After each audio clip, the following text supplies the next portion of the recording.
What's up, people? It's your girl Adeola. Big kudos to everyone that protested last week in Nigeria. National budget is missing.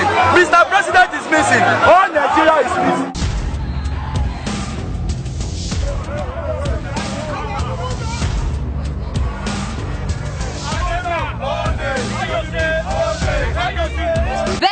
This government is taking us for granted. Too many incompetent people in office, more than a year of unpaid workers' salaries, and we don't even know what is going on. You're not carrying us along. Democracy used to be a government of the people, by the people, for the people.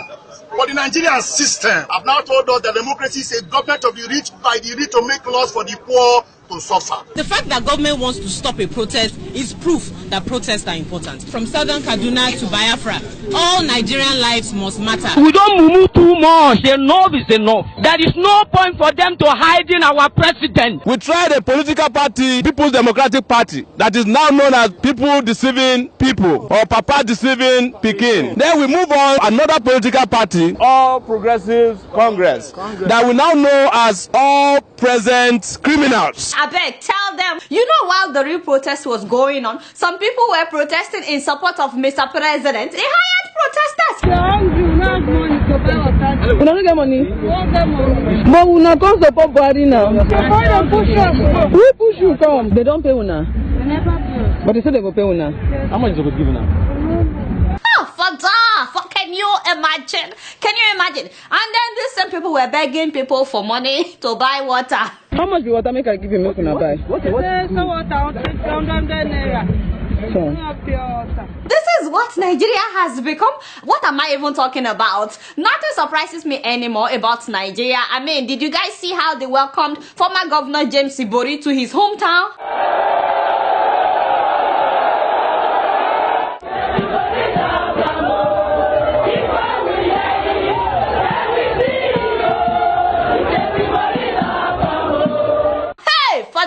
This is a man that served 6 years in UK prison for allegedly stealing $250 million.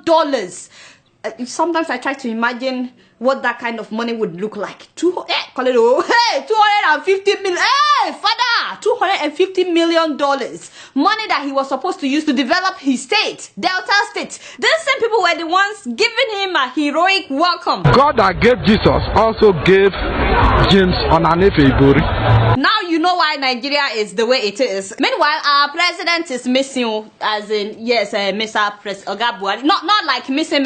He's in London, you know, but he's missing in action, MIA. They told us that he was going for a 10-day vacation and medical checkup. Now checkup has become emergency surgery. We don't know exactly what his sickness is. He wrote lawmakers recently that he's extending his vacation. Now we are hearing that the president may be spending 4 months abroad. 4 months. Please stop sending me this. This is not real CNN. Buhari is not dead. It's becoming ridiculous. All these people that are now creating fake news sites. You know, they now have UK Mirror, the Nigerian version. It's just too much. Stop sending me this story. It's not true. So I don't think that he's dead. The only thing that I don't understand is why Mr. President cannot do a live video to tell us how you're doing. Forget about Skype. Facebook has made everything easy now. Meanwhile, the government keeps telling us that Buhari is well, hale, and hearty. Hey, we be Momo? Eh? Do we look like Momo to you, Mr. Light? No, baby, no, don't lie. Shut up. We all know that the man has a problem telling the truth, but you don't have to expose him like that. You're welcome, sir, Mr. Lai Mohammed. God bless you. Just like Koledowo, many people have been talking, you know, enemies of progress. They've been saying that you're a liar. Not me, just enemies of progress. You know, nobody believes anything you say anymore, and I'm starting to get worried about you. You know, I'm all about your welfare. I'm all about making sure that you are okay. But were you not the same person asking for daily update on Yaradua's health in 2009 when he was sick? In fact, I still remember what you said at that time. I pretended it out, sir. You said that it is clear to discerning Nigerians that those pretending to speak authoritatively on the president's health are deceiving the public, since they are neither well informed on the issue nor competent to speak on it. The health of the president as a public figure can no longer be of interest only to his family and friends. Hey, Nigerians have the right to know. My father, you said this about Yaradua. You said this to the then Minister of Information. Now that you are the Minister of Information, my father, we are just asking the same thing that you asked of the former Minister of Information. No. father, just tell us what is going on. Stop telling us stories. Didn't Buhari tell us before he became president that medical tourism will become something of the past when he becomes president? You see, Mr. President lied to us. Don't beg me. Buhari lied to us. Are you in touch with the president? Daily. I'm not saying I speak with him direct, but I'm in touch with London daily. People around him will speak daily.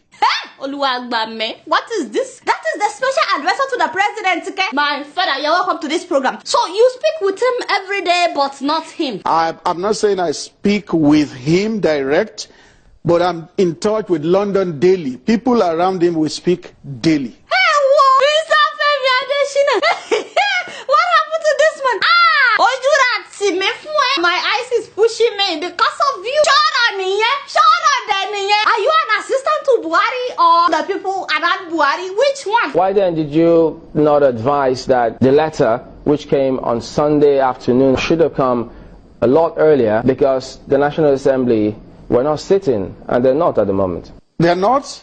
I thought they were going to sit today. That is a feminine doing.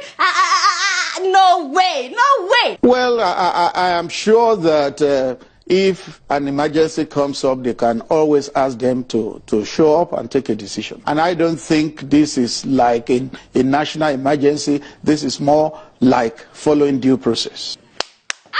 The man is contradicting himself. Why? This is how people feel jam and WAEC. Simple question. Actually, I cannot blame Mr. Adesina. Stop laughing. I can't blame Mr. Femedish. Hopefully he's watching. Don't mind calling the world. He's very troublesome. I honestly don't envy this man's job. I mean, his job is very difficult. But you know, my yoga, why not call me? Hello, Adeola. What do I tell people? Buhari is not coming back anytime soon. No, I don't know what is going on. No, what do I tell people? And I will say, my father, you know, do it. That is how you ask somebody, Bella. You see how you were honest with me and you told me the truth? Just tell Nigerians the truth. People will appreciate if you just tell them the truth. You know, don't try to cover up anything. And you can always say no comment. Instead, you were stammering on air, Mr. Adesina, like somebody that is lying. I'm not saying that you lied, but that is what your body language looks like. You know, I've met you several times. This is not you, Mr. Adesina. This right here is not you. I know that you're supposed to make the president look good, but in a responsible and accountable way. Don't forget that this job is temporary, fa. It is temporary. Your integrity is being questioned every day by millions of Nigerians, and it shouldn't be so. What happens when you're no longer a presidential aide? Would people still be able to trust you? You know, I'm just worried about not just your time in office, but what happens after you're no longer a presidential aide. The cocoa of the matter is the medical condition of a president. The status of his health should be made public, especially when he's using taxpayers' money for treatment abroad. You know, that is even more expensive than if he's getting treatment in Nigeria. He's a public official. He's not